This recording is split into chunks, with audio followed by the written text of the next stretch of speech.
First time po naming matulog sa kwarto ni Zoe. Ano? Naka-dim light lang kami dito. Pero ang daldal niya ngayon. Nasa kwarto niya kami. Mami, mami, happy. Bakit? Mama, ito si Dada. Aray?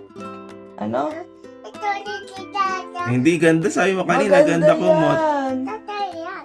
Oh, tingnan niyo po. Ang ganda po ng kumot ni Zoe. Nasa kwarto po kami ni Zoe Eliana. Ay, kwarto ni Zoe Eliana. Daddy, oo, Si Daddy totoo, no? Huwag mong sabing umutot si Daddy sa gabi.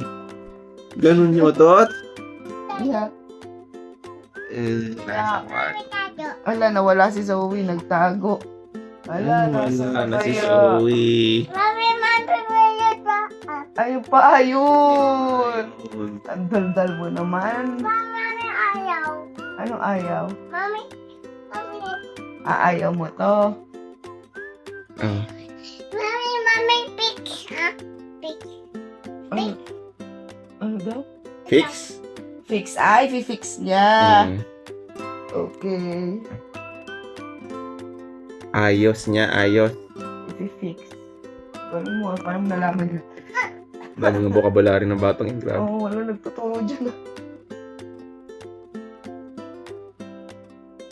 Pinifix niya na, mami, oh. Yung higaan niya, oh. Great job, ah. OC. Mukhang pwede ka nang hiwalay ng kwarto. Kwarto mo naman to, eh. Dito ka na lang matulog lagi. Ayaw. Ayaw. Ayaw umayos. Ayaw, ayos. Wait lang. Ah. Oh, yan. Yan. Yan. Oh, careful sa likod, ha? Baka masugat. Mami. Oh. Mami. Ito. Alin? Ito. Mami, ito. Oh. May lukot kasi gusto niya straight. Ayaw. Gusto niya, mami, straight yung kumot. O kumutan ka ni mami, ha? Gusto niya yung malinis yung pagkakakumot sa kanya. Ah. Mami, ito. Ha? Ay. Ang dami namin. Sipa.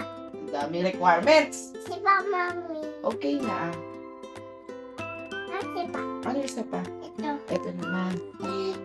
Yun. Requirements ng baby ko. Kala mo pag natulog maayos, eh. Malukot naman. Wow, ang saya naman yata. Masaya ka ba? Happy? Ay, Happy ka? Sarap naman ng tulog. Boy.